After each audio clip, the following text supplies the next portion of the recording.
Erin Espelie for joining us. And just a few things about her. So she is a filmmaker and writer whose poetic nonfiction films have shown at several festivals and galleries, including New York Film Festival, the Edinburgh International Film Festival, Whitechapel Gallery in London, the Full Frame Documentary Film Festival in Durham, North Carolina, and as well as Rotterdam Film Festival, the Imagine Science Film Institute Film Festival, and many more. She has, not only is she a filmmaker, she has an extensive background in science and journalism. And she's co-director of NEST, so Nature, Environment, Science, and Technology Studio for the Arts at the University of Colorado Boulder, and serves as editor-in-chief of Natural History magazine. Right, so I'd like to turn it over to Erin. And first of all, thank you for wonderful films and for your insight on the many issues going on. So, welcome. Hi. Thanks so much for having me. Yes, it's a pleasure to be here in this virtual space, and I'm happy to answer any questions. We just had one that came in that I could dive right into, which is essentially asking what I've been doing during the pandemic year and what work I've been making of late. And the short answer to that is I finished a follow-up film to the last two films that we just saw, which are part of a trilogy that's addressing digital technology. So Inside the Shared Life and A Net to Catch the Light. I have a follow-up film to that, which I've just finished, called Heart Radical 61, which is delving further into the Chinese characters and thinking about their relationship to the space and environment. And so that film I just finished. And then the scene you kind of see behind me in this virtual space is my latest piece, which is thinking about cyanobacteria, which are such interesting species because they provide an incredible possibility for capturing carbon dioxide and sequestering that, as well as being responsible for the oxygen we have that has allowed for the evolution on life on this planet. So yeah, I'm thinking about them in relationship to the Anthropocene, to environmental shifts, and how they offer some intriguing possibilities for remedy, but perhaps more importantly, a place for contemplation about the role our species has in shaping the planet's air and atmosphere, and what the effects of that might be on us in future years. Oh, I've got a host of questions. Yeah.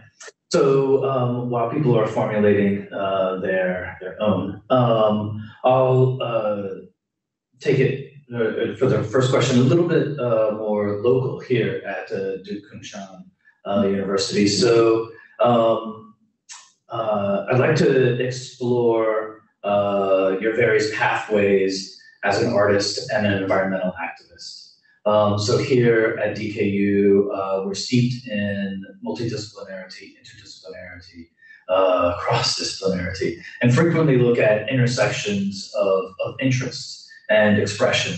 So sometimes, though, I feel that it's hard for students and faculty even to imagine how seemingly disparate elements might speak to each other. And so I'm curious if you can point to some moments in your career, multiple careers, parallel and intersecting careers, where you consciously recognize these areas coming together and in a I guess wonderful way, as expressed expressed for us. Yeah. Yeah. So many moments when that has happened. Let me see, I'll call out a few. The first that comes to mind is when I was an undergraduate at Cornell and I was working in a retrovirus laboratory. And at the same moment, I was also immersed in several arts components on campus, maybe the strongest pull at that moment being the theater. So I was actually acting on stage as Kate in Taming of the Shrew while I was also in this retrovirus lab. And I would run from the laboratory down the hill to where the theater was. And I felt this kind of bizarre synergy between working in a lab and speaking Shakespeare at night on a stage. And it was one of those kind of crazy recognitions that's kind of popped into place of the fact that the two actually really helped each other, as much as people would scoff and say this has nothing to do with the other. But yeah, I really felt like I was stronger in both realms because I had the other that was kind of expanding me and pulling me in these other directions. So that was one kind of radical moment of, I felt like this alternate split in myself reconciling. Another kind of key moment for me was when I was working at the American Museum of Natural History, physically in the space on Central Park West, and thinking about the work that I was doing for the magazine. And at the same time, I had just begun work for PBS on documentary film production. And the same thing happened where I realized that I was understanding the relationship between text and image more strongly because of my role at the museum, working with scientists and kind of converting, so to speak, the language of the scientists and the images that the scientists were, in some cases, capturing themselves, bringing that to a public audience and thinking about the same kind of dynamic that was needed or what differences were presenting themselves when I was doing something similar for a documentary film production for PBS. So thinking about, again, that kind of transition between communication structures and what was necessary to convey the information in the best possible fashion. How much image, how much text. And that kind of boils down to what I'm doing right now too. It's always this balance of how much information do I want to convey affectively and how much do I want to convey kind of in a more concrete fashion through language. Right. Yeah. Good. One more or let's see, one more. To stop you if you have. No, another was maybe traveling. Like when I was making my film, What Part of the Earth is Inhabited, I was down in the Galapagos Islands and retracing the steps of Charles Darwin, literally, on the Galapagos, along the western coast of South America, in southern Chile in particular. And that for me was just another reminder of how much naturalists, scientists of a different era really were enmeshed in the arts in a way that we aren't now. And so just, again, coming to that sense of remembering and belonging to this, what I'd like to think of as a kind of long history of a crossover between the arts and the sciences. Just remembering how on the Beagle and so many other expeditions, there were artists that came along, or folks like John, Audubon, Maria Sibylla Merian, these people who really, really didn't need to define or differentiate whether they were in the arts or the sciences, and there was both. Right. Yeah. It seems like I guess through time, people have wanted to delineate things a bit more clearly than maybe they need to be. Yeah, and I don't know if it's delineation as much as specialization. I mean, of course, in the sciences, especially, we've just reached a stage where in order for new research to move forward, the level of specificity and specialization is so intense. And so one of the criticisms, I think, of course, of transdisciplinarity, interdisciplinarity, any way you slice that term, is fear of dilettantism or lack of depth. That's something we could go into more detail on, but need not necessarily right now. But it's a vast subject, but it's questionable, I think, as to like what kind of, when is depth needed, when is breadth needed, when can discoveries be made only when you have an aerial view and can see and jump disciplines, and when can you not make progress, or kind of quote unquote progress, but make advances unless you're steeped and enmeshed in a world and in the literature of some particular subject to such a degree that you just don't have time for other things. So yeah, it's complex. It is. And do you see this expressed in ways in your films? Complexity is at the heart of every single one of my films. I feel like is how do we convey things that are beyond simple delineations that are kind of more reductionist. So how do we avoid that kind of thought? And right now, when we're thinking about environmental issues, it's easy enough to produce propaganda and to say, we shouldn't do this, or we should do this. And I think that's called for in some instances. And I think some films do that really well. And there are calls to action.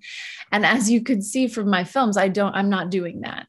That's something that I'm leaving to other filmmakers. And I'm really trying to think about how does cinema as a form address things in a fashion that isn't reductionist? How do we encompass some of the complexities of life and really try and not only visualize them, but try to think about them? And oftentimes I find myself going to poetry, going to science, which I see many similarities between the two, for places to allow for that kind of larger umbrella embrace of what's happening around us right now. Oh, yes, I do see another question here, just asking about my exploration of the archive, specifically in my film, The Lanthanide Series, and my use of the periodic table, asking a little bit about that, and then also a question about my scripts. So let me talk a little bit about my process. It varies film to film, but I do believe strongly, if we're thinking about environmental issues and what you define as an environmental film, I believe really strongly that it's the whole film. So the process itself needs to think about sustainability, and the archive for me is one answer to that. There's a wonderful filmmaker, Jill Godmelo, who has written extensively about the idea that maybe we should rely entirely on the archive. Why should we be expending more resources to film more things when we have this now vast moving image archive over the last more than century of cinema's history? Can we use that? And that's a valid question, right? I mean, what we're using resources for the cameras, for the crews, for paying people to, in some cases, travel across the whole world. The carbon footprint of that could be vast. So that's one place I like to think about in my process is, what do I really require to tell the story that I want to tell and address the issue I want to think about? How do I conduct my research in a way that's sustainable and not conducting unnecessary research, so to speak. So the archive answers that question for me many times, as you saw in some of the short films tonight, and then from the Lanthanide series. I'm intrigued by the way that I can pull in archival material and disrupt sometimes the narrative, or create my own narrative from that archive. So in the case of True Life Adventures series, that I was drawing all of that audio archive from the Walt Disney 1940s and 50s films by that same name.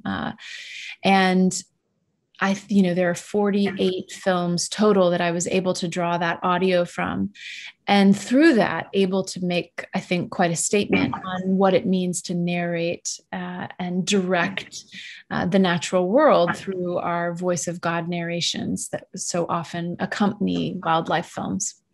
But returning more to my overall process and thinking about the writing that goes along with these films, which is really important to me in my thinking about constructing a piece, is the written component, which comes, I think, from my time and my ongoing time at Natural History Magazine.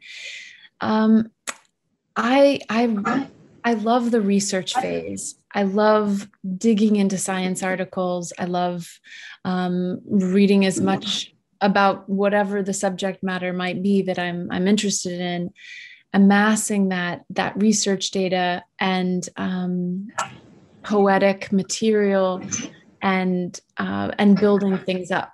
So in the case of the Lanthanide series, I was working with a huge range of authors for my script, pulling from people like Clarice Lispector to Darwin, to Bronte, and pulling these folks in and then distilling that language down and winnowing. I think I love to edit maybe more than I love to write. And so sometimes it can be really helpful for me to get all of my research material or quotes together and then start to edit.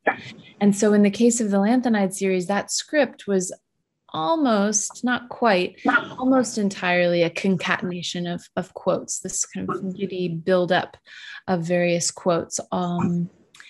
And again, there's something about that economizing with language and focusing down of words. I keep coming to the word distillation. That feels so accurate to what I'm trying to do.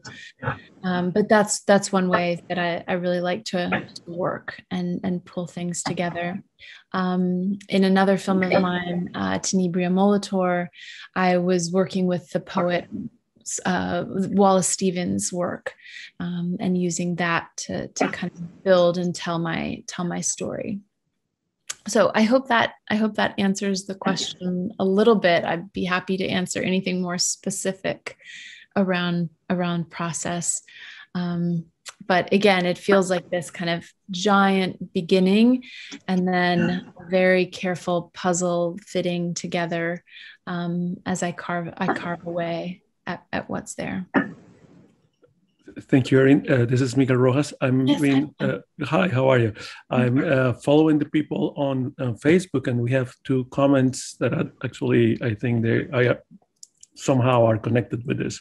One is from Carmen Brolick.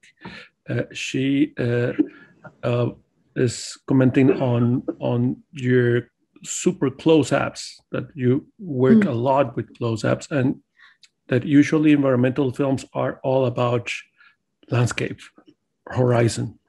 And it's like a comment about that. And the other comment is, when are you going to use David Attenborough's voice? Oh, that's a great comment. Oh, I'm so glad to get both of those. Well, that I will address the second one first and just say that I felt by using Winston Hibbler's voice from the Disney True Life Adventures, I was in essence using a kind of echo of Attenborough, who is of course forefront in my mind. I don't know. That's a great question. Maybe I need to work with Attenborough's voice at some point. That would be a vast audio archive indeed, given how much he's done. I love this comment from Carmen about close-ups versus landscapes. I think there's a book to be written on that question, because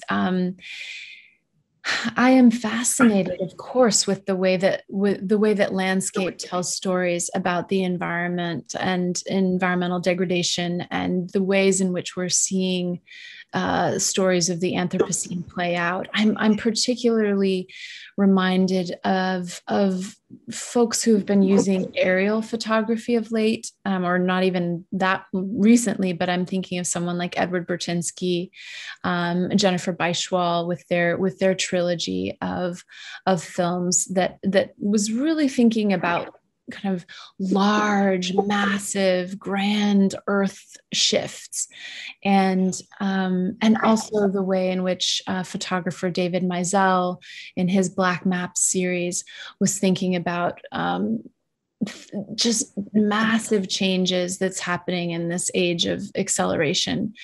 And that's precisely what I'm not doing, right? Those aren't the scenes that I'm wanting to show. And part of that, again, goes back to my environmental ethic about making, because those involve planes, those involve crews and big kind of massive endeavors. And what I'm interested in is minimizing that and thinking about, okay, what stories do not need that? But maybe more importantly even is also kind of what stories am I able to tell on the more micro level? And I've been searching out I've been looking for stories that I think really speak to what is happening right now in terms of natural catastrophes and shifts that are happening on the planet. And as you know from my first film that we saw kind of in broken segments tonight, Silent Springs, I'm following the legacy of Rachel Carson. And what I think she did so elegantly in her book, Silent Spring, which I made the film on the 50th anniversary of the publication of her book, which came out in 1962. What she did so wonderfully was turn our attention to something that was having a massive effect, but was so easily overlooked. If you weren't listening for the changes in birdsong, if you weren't a bird watcher, if you weren't an entomologist who was looking at the ways in which insects were being affected beyond just the quote unquote pesticides, but these mass insecticides and herbicides and the fallout of all of these various mitigation efforts to control insects, then you would miss that story. And yet that's the heart of the shift in recognition of our environmental, era. That's often the marking, the beginning point of where we said, we see our, what these massive effects we're having are. So I keep coming back to insects as a place for telling stories about the environment and about the Anthropocene. So insects oftentimes do require the close-up, the macro lens, the focus on the micro. But yeah, I feel like a book could be written on this subject. But I also really believe that there is something emotional that happens differently when you're looking at something in close-up versus looking at a landscape. Landscape, of course, is associated historically with this idea of the oceanic effect, right? These like massive changes and these ideas of the sublime. And that's what was called for in the 17th, 18th, 19th century. But now, this is my argument, we're at a different point where that we don't need to see the sublime. At some level, of course, we have a voyeuristic fascination with this. It's often called eco porn, right? This like idea that we're seeing stuff that's so ugly, it's beautiful, or that we're so zoomed out from it that it becomes really almost alien. Werner Herzog is a great example in Lessons of Darkness, where he does this and acknowledges it, right? That we're seeing Earth as an alien planet because of degradation and the extremity of that degradation. So again, I'm kind of in my cinema, I'm trying to make a reckoning with that and a call for a different kind of viewing. I don't think we need more drones zooming around the planet, looking at our planet from an alien view. I think we need more things kind of coming up from the rocks and from the insects and the animals. I hope I didn't go on too long there, but I could get passionate about that. It's a great question. Oh, yeah, fascinating. Thank you for that. Miguel, go ahead. I think there's more. No, was one more comment that is basically that it's about having problems with the sync of sound and image, but I think you work on that issues of syncing, right? Because you bring things from older times, archival material with visual archival material, then there's a sense of I don't know, extraneous, it's an strange sensation that what happens in the films.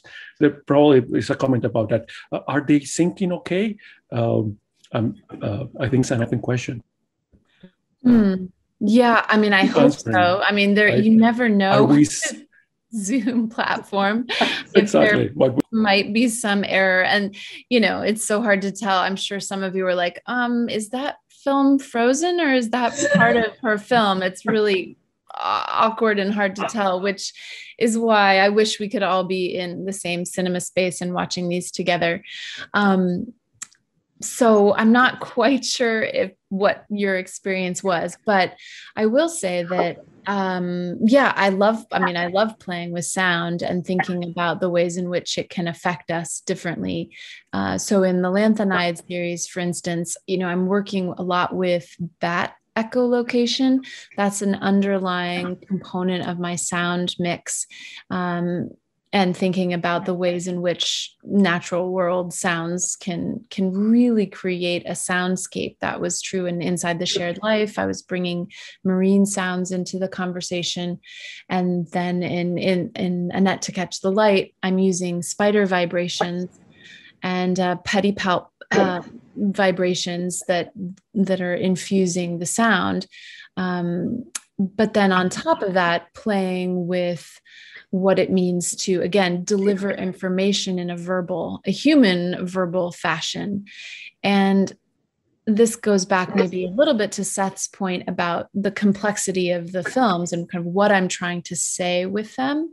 And part of my aesthetic is thinking about inundation of the verbal, like what happens when we're living in this world where we are saturated with media, we're saturated with snippets of things, and we might be getting a little bit of this and a little bit of that, and moving between. So for instance, in A Net to Catch the Light, I'm using a little bit of that Steve Jobs sound, which he gave a speech in the 1980s in Aspen, Colorado, about the computer, and kind of touching on that. And what I did in the recording of that was to do a literal Mac recording where I was scrubbing through a playback of it and then recording the scrub. So you get a bit of the sound of that screech and kind of movement between. So again, a recapitulation of the kind of media that we're bombarded with, and giving that back and creating that world with that sound. And then the same thing with the Lynn Margulis, the creator of the resurrector of the endosymbiotic theory, giving us this taste of science. And I think that's so often people's experience of environmental facts and data and statistics, is there is a kind of inundation of this world that maybe you don't catch all of, or maybe you can only grasp a little bit of, but you're getting a lot of it. So I'm playing with that in the sound too, of kind of verbal bombardment. Yeah. Mm-hmm. That I'll jump in quickly with, but I do want to get to the rest. But that question reminded me of just some, actually a question I had about the process, but this really relates, is with how in the True Life Adventures, how neither the way you assembled them, neither the video nor the audio led the other. It appeared that they were, they had equal footing in the prominence in the film, that one without the other was, I mean, it's frequently the case you have to have both, but there was not, there wasn't one that had an edge over the other. Both were equally as important for conveying the themes and the points that you're doing. And that struck me as something, well, fantastic, both from a filmmaking point of view, but also from a storytelling point of view. That I think that relates to her question about the syncing and the non-syncing, and how even perhaps maybe even if it's not synced correctly, that also gives us something more, adds another layer to it. Zoom might unintentionally be doing something for us, but still, and then slightly unrelated, but then I also was struck when you were talking about the space and conservation of materials and so on. That struck me as the real reason why you possibly had space listed also in those films at the very end. The space that you took to make that film. Absolutely. Yeah, fantastic. Something I'd never thought of as a filmmaker. What space am I taking up? How many resources did I use to make this? Both as consumable, but then also as in space. Yeah. Yeah. And I'll just add on to that. I'm so glad you brought up that point about the metrics at the end of True Life Adventures, is that, what I really wanted to highlight was the incredible diversity that I was able to capture in such a short amount of time in True Life Adventure 1. I was filming for such a tiny window, and yet I saw dozens and dozens different species of insects and arachnids in that short window. That's what inspired me to put the metric initially. And that was in contrast to thinking about, well, it's also a little bit in response to one particular Disney True Life Adventure film called Nature's Half Acre. And there's also kind of tradition in the natural sciences to think about exactly what space has been cataloged. So there was a little reference to that, but most of all, I was thinking back to David Attenborough about the extras of the Blue Planet series, and just how much of late in the last 10 years, I would say, this has become a fetish of nature wildlife films, is to say, oh my God, we had a crew of 20 that was out there for 6 months trying to capture the snow leopard, or here we were in the wilds of, looking for the great panda bear, and we couldn't find it, and I was soaking wet, and I had to do this.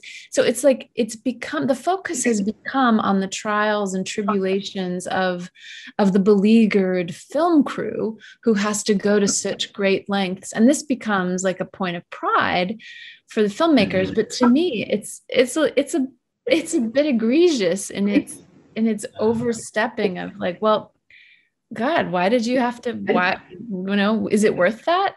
That poor panda you chased down and looked for 6 months, just wanted a little privacy,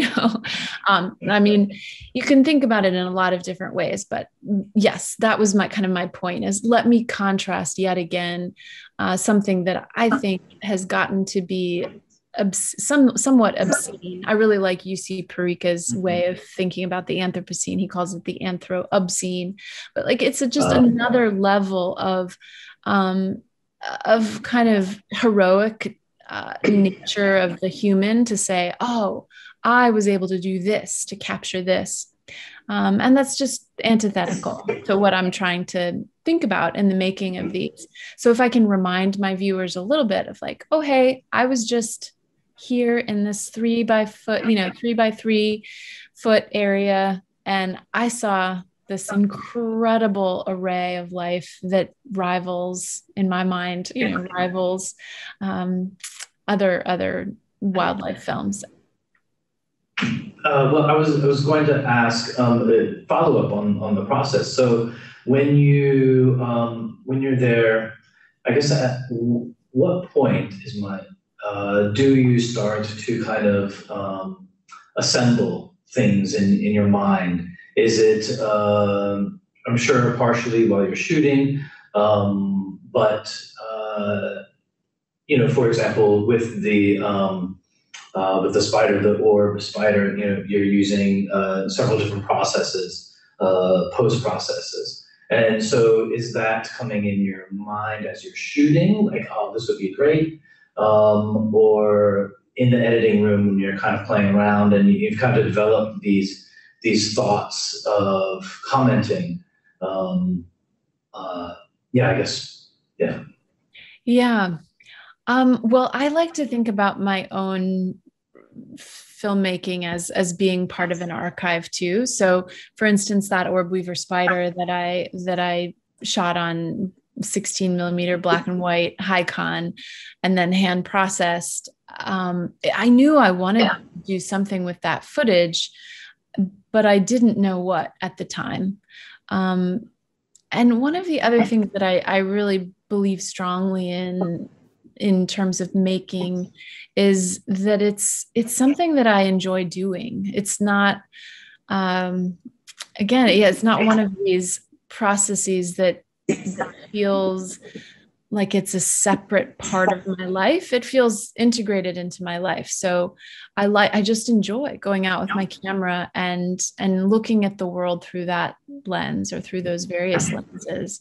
And so I don't always have time for that. I don't always have some particular motivation for it, but when I do, I archive that for myself and say, okay, I'm going to use this for something, or I'll file this away, or it sits in my head for a little while and it percolates and changes and morphs and then evolves into something. So that was the case with the orb weaver. I had that for several years, maybe 2 years before I finished the film.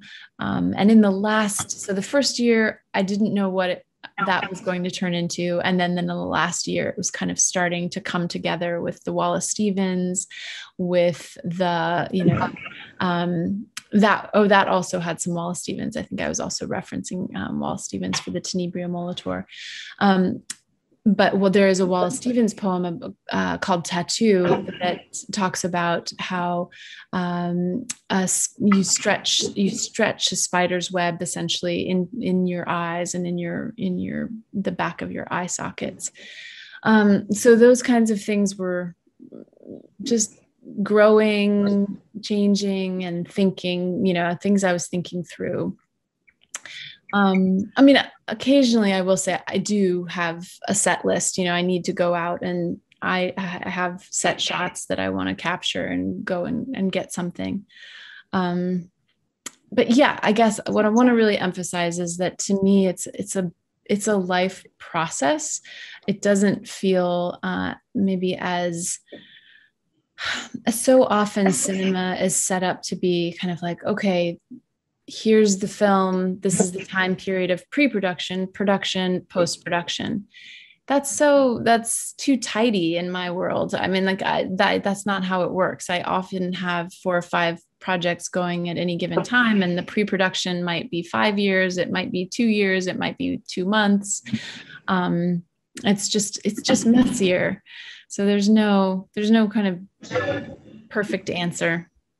Yeah, well, correct me if I'm wrong, but it sounds similar to assembling a poem, writing a poem where you're getting a line here and here, and maybe this line you keep working and working and working, and the lines are the shots, and you're collecting many of them together until the moments when they kind of fit together. And so not necessarily for a specific project, but I've come up with this line a year ago that's stuck in my head, and then I have this other one from 5 months ago, and so on, and they kind of converge. Am I hearing it correctly? Am I imagining it, visualizing it correctly? Yeah, that's definitely one way I've worked, and I really enjoy that kind of leisure at working. Yeah. Great. And I guess it gets back to what your main point is is more of a lifestyle than it is, I guess, working for a specific purpose, always. Yeah, I just think so often when we think about cinema, we think about these kind of big Hollywood productions that are encapsulated in a 6-month window or something. And that's not true of everyone that, has come through Hollywood. There are some really wonderful exceptions, and people like, I don't know, I'm thinking of like Jean Renoir or somebody who really lived and embodied his cinematic experience and worked with whole crews, and that were more like family and improvisational. And so there are exceptions. And I guess that's the kind of, thing I just want to keep pointing to is that, luckily I'm in a position where I'm not making for a particular studio or for a particular audience. And I don't have to worry about what's going to sell or that kind of thing. So yes, poetry is often a great reference point, but so is science. I'd love that too. Thank you so much for thinking about my films with me, and for the whole festival. I'm so excited for your lineup, and thanks so much for having me. Yeah, great. Thank you, Miguel. Thanks for putting this together too. Yeah. All right, and with that, we will sign off and thank everybody for tuning in, so to speak. So.